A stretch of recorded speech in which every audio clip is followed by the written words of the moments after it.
தினகரன் தான் ராஜராஜ சோழன், நீங்கள் தான் அதிமுகவை மீட்டு தாருங்கள் என தொண்டர்கள் யாரும் டிடிவியிடம் கேட்கவில்லை என மதுரையில் உதயகுமார் பேட்டி. மதுரை தல்லாகுளத்தில் நடைபெற்ற திருமண விழா ஒன்றில் பங்கேற்ற அதிமுக முன்னாள் அமைச்சர் உதயகுமார் செய்தியாளர்களை சந்தித்து கூறுகையில், திமுக எஸ்ஐஆர் தொடர்பாக நடத்திய அனைத்து கட்சி கூட்டத்திற்கு 60 கட்சிகள் மட்டுமே அழைப்பு விடுக்கப்பட்டது. 20 கட்சிகளுக்கு அழைப்பு விடுக்கவில்லை. எஸ்ஐஆர் தொடர்பாக நீதிமன்றங்கள் மக்களிடம் பல விளக்கங்கள் கொடுக்கப்பட்டுள்ளது. எஸ்ஐஆர் குறித்து அச்சம் தேவையில்லை. தமுமுக பொதுச் செயலாளராக உள்ள டிடிவி தினகரன் அதிமுகவை காப்பாற்ற வேண்டும் என புதிய அவதாரம் எடுத்துள்ளார்.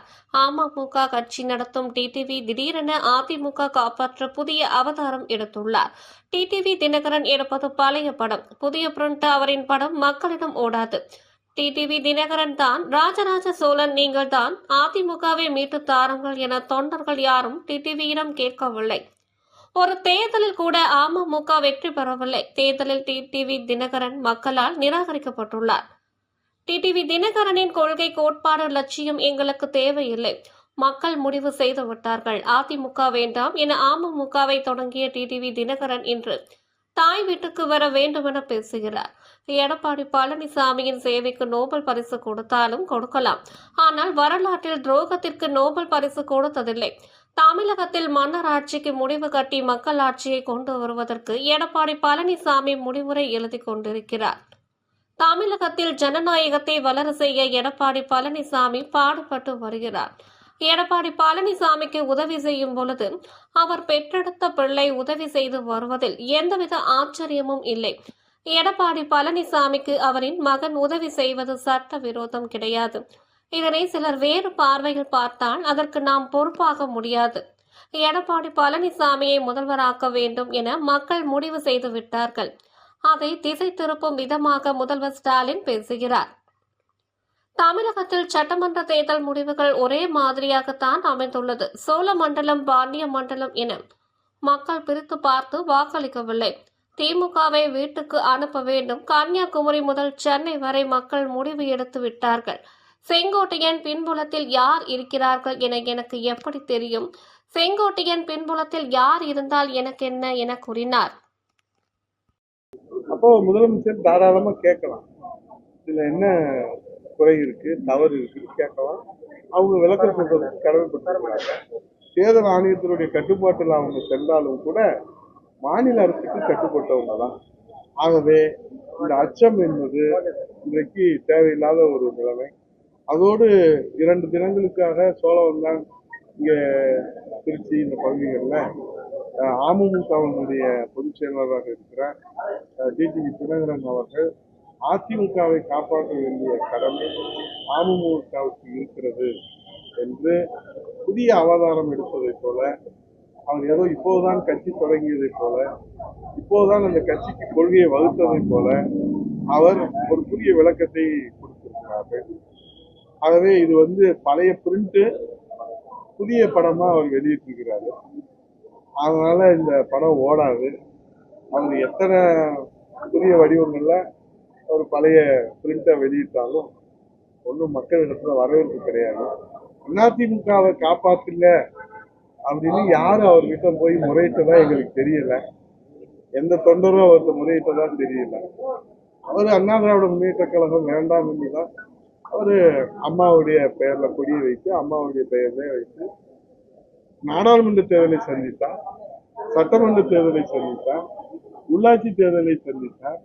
அத்தனை தேர்தல்களிலும் மக்களால் அவர் நிராகரிக்கப்பட்டிருக்கிறார். மக்கள் அவர்களை ஏற்றுக்கொள்ளவில்லை.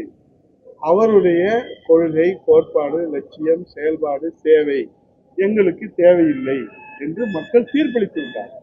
ஒரு தேர்தலில் மட்டுமில்லை. ஏன்னா அவர் ஒரு சட்டமன்ற உறுப்பினரோ, ஒரு நாடாளுமன்ற உறுப்பினரோ, ஒரு கவுன்சிலரோ, ஒரு ஊராட்சி மன்ற தலைவரோ இருக்கிறதா எனக்கு தெரியல. உங்களுக்கு தெரியுமான்னு தெரியல. ஆக ஒரு கட்சியை தொடங்கி மக்களிடத்துல தேர்தலில் இருந்து அவர் ஏ ஃபார்ம் பி ஃபார்ம்ல கையெழுத்து போட்டு அமமுக அப்படின்னு ஏ ஃபார்ம்ல பி ஃபார்ம்ல தேர்தல் ஆணையத்துல ஒப்புதலை பெற்று கையெழுத்து போட்டு அதற்கு நான் தான் பொதுச் செயலாளர், அதற்கு நாங்கள் தான் மாவட்ட செயலாளர் என்று செயல்பாட்டுக்கு அது மக்கள் மத்தியிலே போனியாகாமல் புறக்கணிக்கப்பட்ட பிறகு இன்றைக்கு அவர் தாய் வீட்டுக்கு கிளை கொடுத்திருக்கிறார்கள். ஆனால் அதை மீட்டு தாருங்கள் என்று யாரும் அவரிடத்திலே போய் நீங்கள் தான் ராஜராஜ சோழன், எங்களுக்கு நீதி வழங்குங்கள் என்று யாரும் முறையிட்டதாக எனக்கு தெரியவில்லை. ஆகவே அவர் புதிய அவதாரம் எடுத்திருப்பதை போல அவர் காட்டுவது என்ன என்பது இது பழைய படம் புதிய பிரிண்ட்ல வெளியே. மதுரையில ஆர்பி உதயகுமார் அரசியல் ஞானி போல பேசுகிறாருன்னு அதே டிடிவி பேட்டி கொடுத்திருக்காரு. அப்படியா? ஏன்னா அது இன்னும் பார்க்கல. அவங்க என்ன சொல்லியிருக்காங்கன்னு எனக்கு தெரியல. குடும்ப கட்சி கிடையாது, கொடுக்கணும்னா எடப்பாடி தான் கொடுக்கணும் துரோகத்திற்குன்னு சொல்லி 2 பேருமே அந்த கண்டனம் வலியுறுத்துறாங்க. டிடிவியும் அதை வழிமொழிஞ்சு அந்த சொல்றாங்க. உண்மையிலே இந்த கட்சிக்கு துரோகம் இழைத்தது யாருன்ற கேள்வி வருகிறது. சேவைக்கு நோபல் பரிசு மிக விரைவில் எடப்பாடியாருக்கு கிடைத்தாலும் அது ஆச்சரியப்படவில்லை. அவருடைய வாக்கு பொன்னாகட்டும். சேவைக்கு நோபல் பரிசு கிடைக்கும். ஏன்னா எனக்கு தெரிஞ்சு சேவைக்கு தான் கொடுப்பாங்களே தவிர துரோகத்துக்கு எங்கேயும் கொடுக்கறதா எனக்கு தெரியல. வரலாற்று அப்படி இருக்கா? அதிமுகலையும் மகன் மாப்பிள்ள இவங்களோட தலையீடெல்லாம் இருக்கு அப்படின்னு செங்கோட்டையன் கடையில பேசுறாங்க.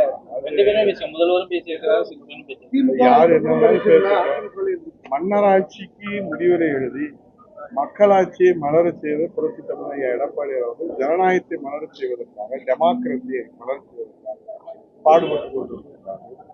ஆகவே இன்றைக்கு இப்போது தேர்தல் களத்திலே நிற்கிற போது எல்லோரும் அவர்களுக்கு உதவியாக இருப்பாங்க. இப்ப இவங்க இருக்கிறாங்க, மன்னார் இருக்கிறாரு, அவர் திருமணம் நடத்துறாங்க, எல்லாரும் உதவியா இருக்கிறாங்க.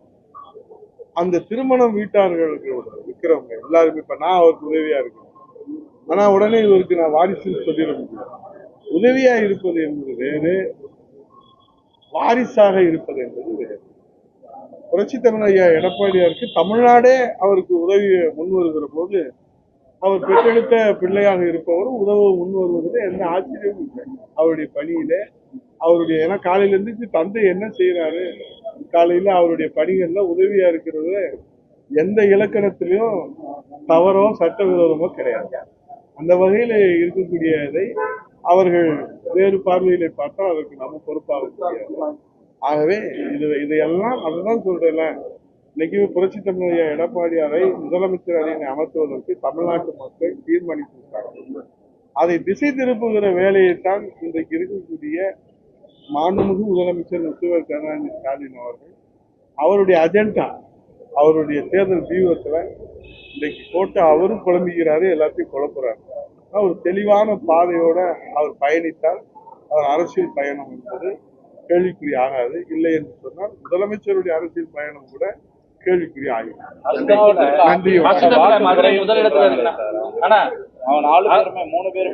மணி, நீங்க தமிழ்நாடுடைய தீர்ப்பை எடுத்து பாருங்க.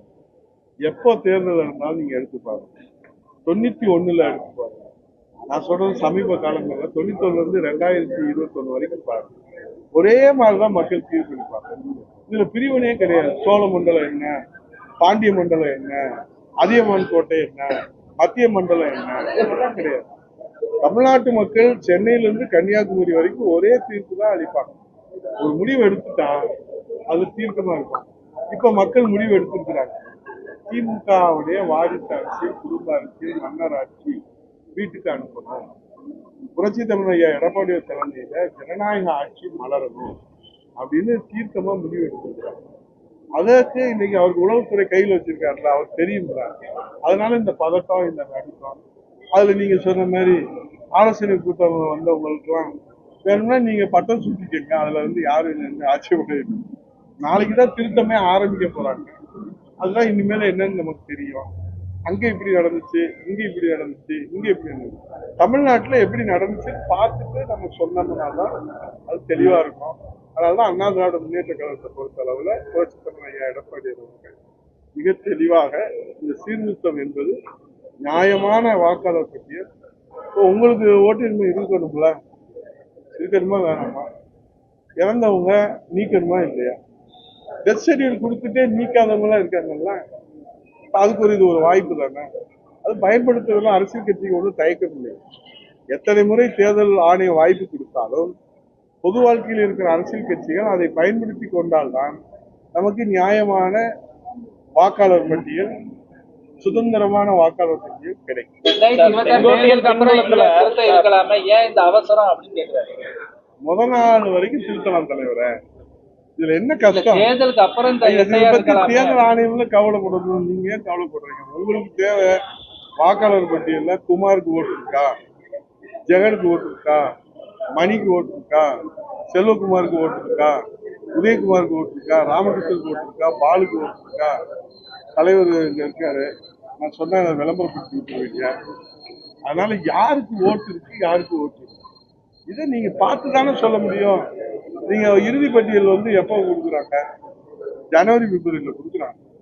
அப்போ நீங்க முறையிடலாமே. ஒரு தேர்தல் பணி வந்து ஒரு தேர்தல் ஆணையம் ஒரு தேர்தல் பணியவே செய்யக்கூடாதுன்னு சொல்றது எந்த ஜனநாயகத்துல, எந்த சுதந்திர நாட்டுல இது என்ன ஒரு ஒரு அட்ராசிட்டியா இருக்கு? நன்றி, வணக்கம். செங்கோட்டையன் பின்புலத்துல பாஜக தான் இருக்கு, ஏன்னா அவங்களுடைய சப்போர்ட்ல தான் அவரும் இந்த மாதிரியான முடிவுகளை எடுக்கிறாரு அப்படின்னா. உங்க பின்புலத்துல யாரு இருக்கா? நான் செங்கோட்டையன் எனக்கு தெரியாதுல்ல. எனக்கு எப்படி தெரியும்? உங்க பின்புலத்துல யாரு இருக்காரு எனக்கு எப்படி தெரியும்? ஏன்னா குருமூர்த்தி என்ன சொல்றாருன்னா, அதிமுக மணி பின்னாடி யாரு இருக்காருன்னு எனக்கு தெரியாது. அவர் பின்னாடி இவர் பின்னாடி யாரு இருக்காரு? ஜெகன் பின்னாடி யாரு இருக்காரு எனக்கு தெரியாது. மணிக்கு பின்னாடி யாரு இருக்காருன்னு தெரியாது. ஹரிக்கு பின்னாடி யாரு இருக்காருன்னு தெரியாது. நெல்லை பாலுக்கு பின்னாடி யாரு இருக்காரு எனக்கு தெரியாது. பக்கத்துல நிக்க மாமா வாங்க மாமா, ரவிக்கு மாமா பின்னாடி யாரு இருக்காருன்னு எனக்கு தெரியாது. பக்கத்துல இருக்கிற இவர் பின்னாடியே யாரு இருக்காருன்னு எனக்கு தெரியாது. அவருக்கு பின்னாடி யாரு இருந்தா எனக்கு என்ன? நன்றி, வணக்கம். திருமணம் சிறப்பாக நடைபெறுவதற்கு உங்களுடைய அனைவருடைய பத்திரிகை அருமையான மதிய உணவு ஏற்பாடு செய்யப்பட்டிருக்கிறது. அனைவரும் தவறாமல் நெல்லை பால் உங்களை அழைத்து செல்வார். பங்கேற்று விருந்தெடுத்து மணமக்களை வாழ்த்து வந்து அன்போடு கேட்டுக்கொள்வேன். வாழ்க, பல்லாண்டு வாழ்க. நன்றி, வணக்கம்.